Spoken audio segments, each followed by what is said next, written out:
এটা নবী সাল্লাল্লাহু আলাইহি ওয়াসাল্লামের নববী একটা সুন্নাহ ছিল যে তিনি নিজে জ্ঞান চর্চা করেছেন, সাহাবীদের মধ্যে সেই জ্ঞানের বিপ্লব ঘটিয়েছেন। আমি বলেছিলাম গতকালকে যে আপনি একজন সাহাবী দেখাতে পারবেন না যিনি কোরআন হাদিস এই বিষয়গুলোতে দক্ষ না। আমরা ভাগ করি যে এখানে রাইসুল মুফাসসিরিন আছেন, মুহাদ্দিস, সাহাবী আছে, অনেকভাবে ভাগ করি, কিন্তু বেসিক ফান্ডামেন্টাল ইসলামিক নলেজ কম এমন কোনো সাহাবী আপনি দেখাতে পারবেন। মাশাআল্লাহ সকলেই দ্বীনি ইলম অর্জনের দিকে সর্বোচ্চ গুরুত্ব দিয়েছেন। আমি আবু সুফিয়ান রাদিয়াল্লাহু আনহুর এক্সাম্পল দিয়েছিলাম। শেষ বয়সে বসে তিনি কান্নাকাটি করতেন আর বলতেন, হ্যাঁ কালামু রব্বি, এটা আমার রবের কালাম। তো যাই হোক, এটা হলো নেতৃত্বের একটা অন্যতম গুণাবলী।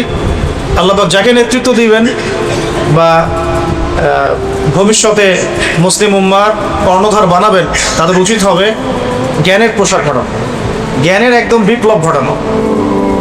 আর আমি আবার বলছি, এই জ্ঞান মানে শুধু একমুখী জ্ঞান নয়, বরং উভমুখী জ্ঞানটাকে সমন্বয় করা। আল্লাহ পাক তৌফিক দান করেন, আমিন। 3 নম্বরে বলেছিলাম গতকালকে, 3 নম্বর পয়েন্টে, যে নবী সাল্লাল্লাহু আলাইহি ওয়াসাল্লাম শুধুমাত্র এই জ্ঞানের দাওয়াত দিয়েই বা বিপ্লব ঘটিয়েই নিজের নেতৃত্বের হক পূরণ করেন নাই, বরং তিনি সবার আগে তার উপর আমল করে দেখিয়েছেন। তাই আমাদের প্রত্যেক স্তরের নেতৃবৃন্দের যেটা করা উচিত, আমাদের আপনাদের সবার, যে আমরা যেটা জানি, যেটা বলছি, যেটা প্রচার প্রসার করছি, এর উপর সবার আগে আমাদেরকে আমল করে দেখানো।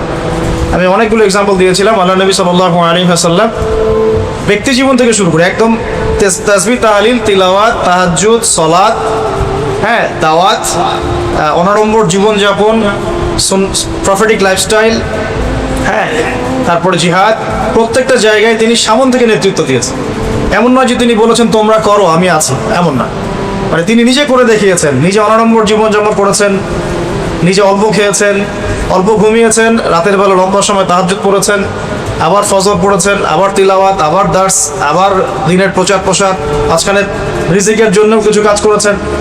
এমনকি খন্দকের যুদ্ধের কথা বলেছিলাম, তিনি নিজে পখিরা করেছেন। হুনাইনের যুদ্ধে তিনি সামন থেকে তরোয়াল উঁচিয়ে সবাইকে ডাক দিয়েছেন। উহুদের যুদ্ধে তিনি সামন থেকে নেতৃত্ব দিয়েছেন। বদরের যুদ্ধে তিনি সামন থেকে নেতৃত্ব দিয়েছেন। তো প্রত্যেকটা জায়গায় তিনি প্রথমে করে দেখিয়েছেন। তারপরে নেতৃত্বের গুণাবলী অর্জন করতে হলে সিরাত থেকে আমরা শুধু জানি প্রচার করবো এমনটা নয়, বরং নিজে আগে আমল করে দেখাবো, দৃষ্টান্ত স্থাপন করবো। আল্লাহ পাক তৌফিক দান করুন। এটাই আমাদের বর্তমান পুরো বিশ্বের যারা মুসলিম জাহানের নেতৃত্ব দিচ্ছেন তাদের মৌলিক সমস্যা। অনেক কিছু বলছেন কিন্তু করে দেখাচ্ছেন না, নিজেকে করে দেখাতে হবে। আল্লাহ পাক তৌফিক দান করুন। এই সমস্যাটা থেকেই গেছে, আমার মধ্যেও আছে, ভালো করে খেয়াল করে দেখেন, আপনাদের মধ্যেও আছে। আমরা অনেক জানি, অনেক বলি, অনেক কিছু প্রচার করি, বাট আমরা আমল করতে পারছি না। আল্লাহ পাক আমাদেরকে তৌফিক এনায়েত করুন আমল করার, আমিন। 4 নম্বরটা বলেছিলাম যে নবী সাল্লাল্লাহু আলাইহি ওয়াসাল্লাম তার অনুসারীদের মধ্যে খুব নরম ছিলেন। তিনি তার অনুসারীদের প্রতি খুবই নরম, কোমল, সফট হার্টেড একজন মানুষ ছিলেন। কারো সমালোচনা সরাসরি করতেন না, কাউকে অপদস্থ করতেন না, কাউকে বেইজ্জত করতেন না, কাউকে কারোর সামনে ক্রিটিসাইজও করতেন। তো তিনি এত রউফ এবং নরম ছিলেন যাতে মানুষ ভালোবেসে তার কাছে আসতো। কিন্তু এখন দেখা যায় প্রত্যেকটা অঙ্গনে আমরা যারা নেতৃত্ব দিচ্ছি, আমাদের থেকে মানুষ দূরে চলে যাচ্ছে। অন্যতম একটা কারণ হচ্ছে কঠোরতা, আর আরও কারণ আছে, তবে এটাও একটা কারণ।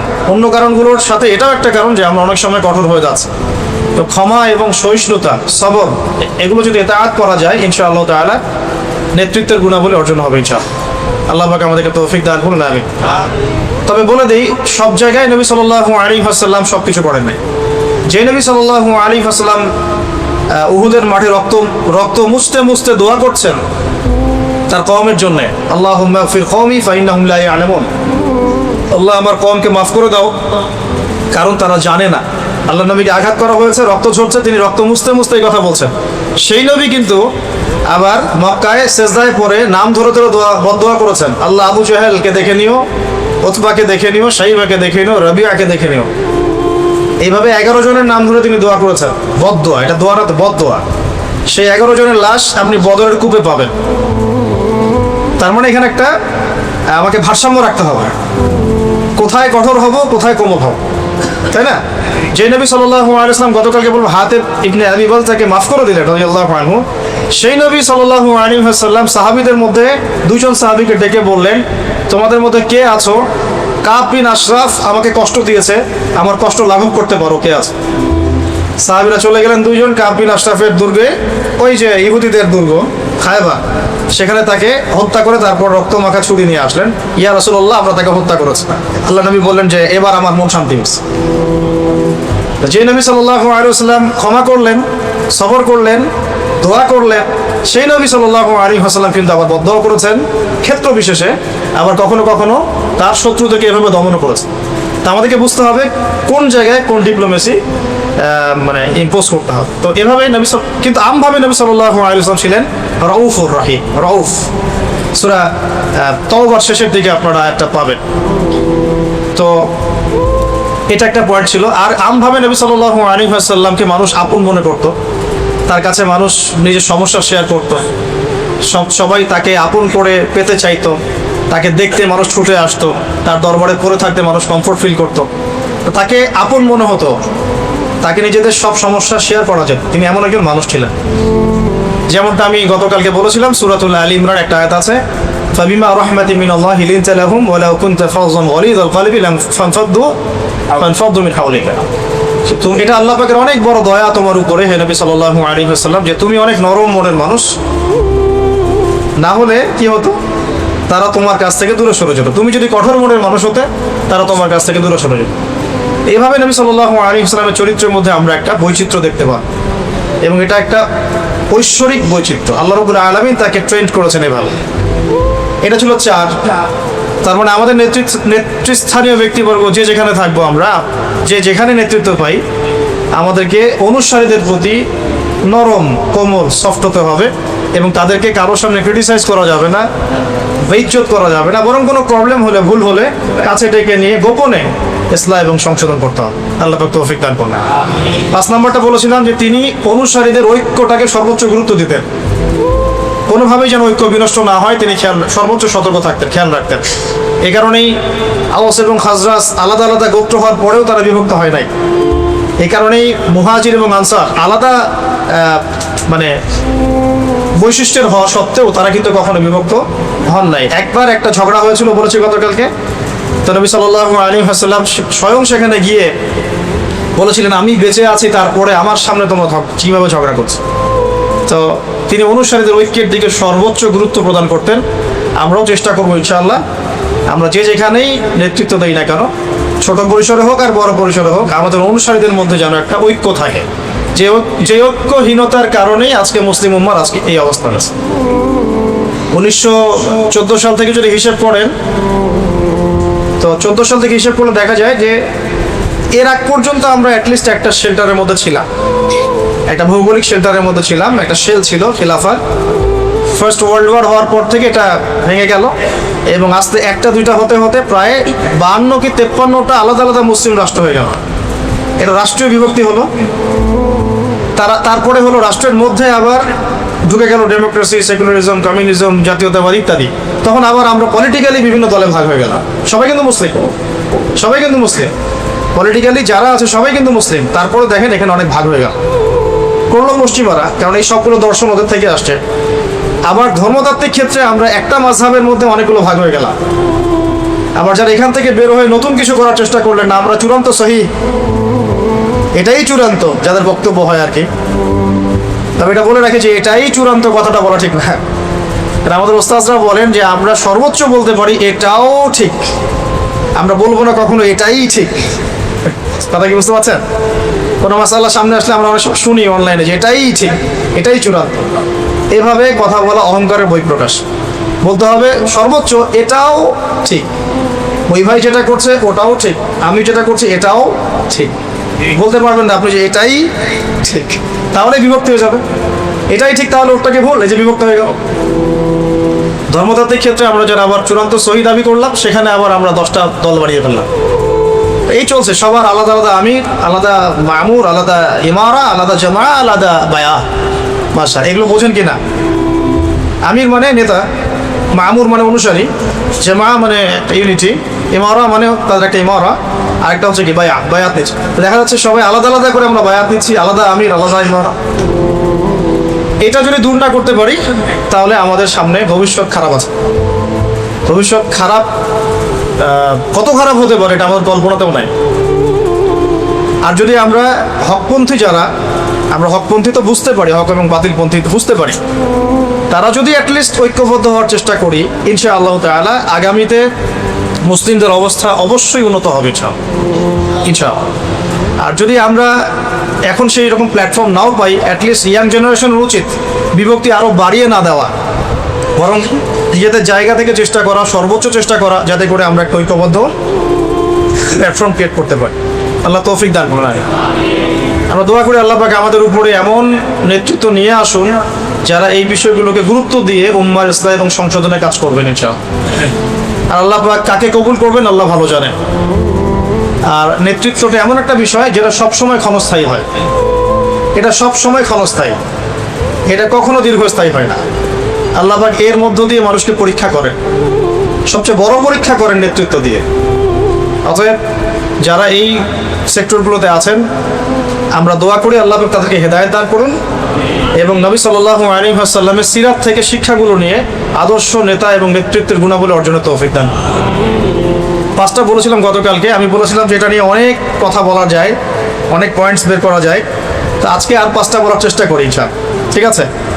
এটা তো গতকালকে যারা শুনেছেন রিভিউ করে দিলাম। 6 নম্বরটা দেখুন, আমি এই জায়গাতে আসছি যে অনুসারীদের মধ্যে তিনি ঐক্য পছন্দ করতেন। অনুসারীদেরকে তিনি কন্টিনিউয়াসলি তালিম এবং তারবিয়াতের মধ্যে রাখতেন। 6 নম্বর, নবী সাল্লাল্লাহু আলাইহি ওয়াসাল্লাম তার ফলোয়ার্সদের মধ্যে, সাহাবীদের মধ্যে সবসময় নিরবিচ্ছিন্নভাবে ছেড়ে দিতেন না, নিরবিচ্ছিন্নভাবে তিনি সাহাবীদেরকে একটা তালিম তারবিয়াতের মধ্যে রাখতেন। কোথায় দলিল দেখুন, মক্কায় প্রচণ্ড নির্যাতন চলছে, ঠিক আছে? মক্কায় কত বছর ছিলেন নবী সাল্লাল্লাহু আলাইহি ওয়াসাল্লাম বলেন? 13 বছর। কত বছর? 13 বছর। মদিনায় 10 বছর, ইন টোটাল 23 বছর। তো মক্কার 13 বছর ছিল প্রচণ্ড রকম নির্যাতনের সময়, এই তো? এমন কোনো নির্যাতন নাই যেটা করা হয় না। কিন্তু এরকম সংকটময় অবস্থাতেও নবী সাল্লাল্লাহু আলাইহি ওয়াসাল্লাম সাহাবীদের তালিম তারবিয়াতটা বন্ধ করে দেন নাই। তিনি প্রতিদিন সাহাবীদেরকে নিয়ে বসতেন দারুল আরকামে। আমাদের মতো বছরে একটা মাহফিল না, মাসে একটা হালাকা না, প্রতিদিন কন্টিনিউয়াসলি। কোনো দিন তো 2-3 বেলাও বসা হয়, যখনই ওহী আসছে তখনই বসা হয়।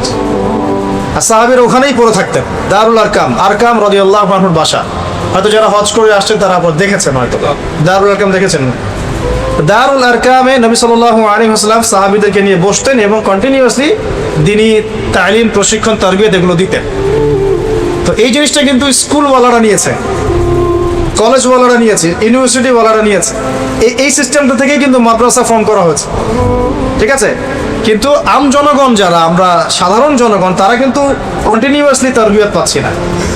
এই জন্যে যেটা সবচেয়ে ভালো কাজ যেটা করেছে তাবলিগ জামাত, সেটা হলো এই তারবিয়াত।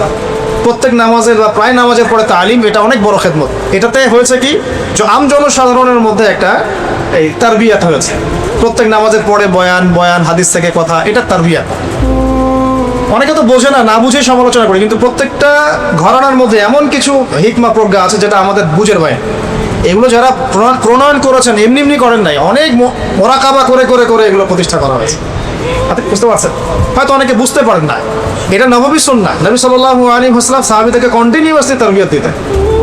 একটা আয়াত নাজিল হতো, সাহাবীরা ওই আয়াতের উপর আমল না করে পরের আয়াত নিতেন না।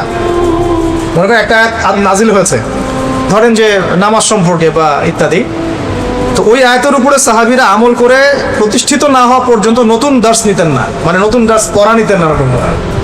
ওমর রাদিয়াল্লাহু আনহু বলছেন, সূরা বাকারা আয়াত্ত করতে আমার লেগেছে 12 বছর। কত বছর? তা আমরা তো 3 বছর 4 বছর হাফেজই হয়ে যাচ্ছি। এটা ঠিক আছে, হাফেজ তো হবেই 3-4 বছর, মাশাআল্লাহ, কিন্তু এরপরে পড়া ছেড়ে দেওয়া যাবে না। ওটার অর্থ বুঝতে হবে, গভীরে যেতে হবে। ওমর রাদিয়াল্লাহু আনহু তো অর্থ অবশ্যই বুঝতেন, আরবি বুঝতেন, এই জন্যে আয়াত 10টা-20টা করে শিখতেন, আমল করতেন, আবার নতুন আয়াতে। 6 নম্বর পয়েন্টে ছিলাম। পয়েন্টটা বলছিলাম যে নবী সাল্লাল্লাহু আলাইহি ওয়াসাল্লাম সাহাবীদের তারবিয়াতে সর্বোচ্চ গুরুত্ব দিতেন। তাহলে আমাদের নেতৃত্বের গুণাবলী যেটা, যে আমরা আমাদের অনুসারীদের মধ্যে ধারাবাহিকভাবে তারবিয়াতের ব্যবস্থা করব।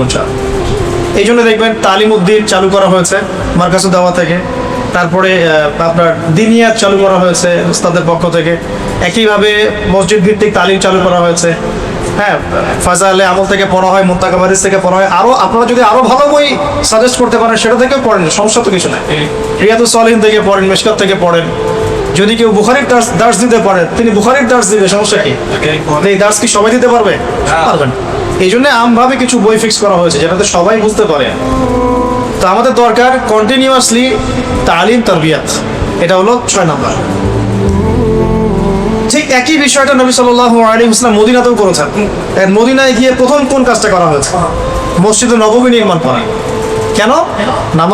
নামাজের পরে সবাই আমরা বসবো, দিনের মোজাকারা হবে, কথাবার্তা হবে, তাবলীগ হবে, এবং এই মসজিদটা একটা মার্কাজ হিসেবে কাজ করবে, তাই না? হয়েছে না? যেই ফাংশন দারুল আরকামের ছিল মক্কায়, সেম ফাংশন কিন্তু মদিনা মুনাওয়ারায় এই মসজিদ নববীর। আর মসজিদ নববী নির্মাণের আগে আরো একটা মসজিদ নির্মাণ করা হয়েছে, সেটার নাম মসজিদে কুবা। শনিবারে নবী সাল্লাল্লাহু আলাইহি ওয়াসাল্লাম ফজরের নামাজের পরে তিনি তো জিকির আজগার করতেন, তাসবিহ তাহলিল করতেন, ইশরাক করে হেঁটে হেঁটে চলে যেতেন কুবায়, সেখানে গিয়ে 2 রাকাত নামাজ পড়তেন। এটা একটা কবুল উমরার নেকি হবে, এটাও করতে পারে। তো ওই মসজিদের ফাংশনও সেম ছিল, মানে দারুল আরকাম, মসজিদে নববী, মসজিদে কুবা, এই মসজিদগুলো কাজ করেছে মার্কাজুল ইসলাম হিসাবে, ইসলামের মার্কাজ হিসাবে, মার্কাজউদ্দিন, এরকম এই ফাংশনে। হ্যাঁ, তো আমরা যারা ধর্মতাত্ত্বিক হোক বা অন্য যে কোনো জায়গায় নেতৃত্ব পাবো বা পেয়েছি, অনুসারীদের মধ্যে এই চর্চাটা ধারাবাহিকভাবে অব্যাহত রাখা উচিত। আল্লাহ পাক তৌফিক দান।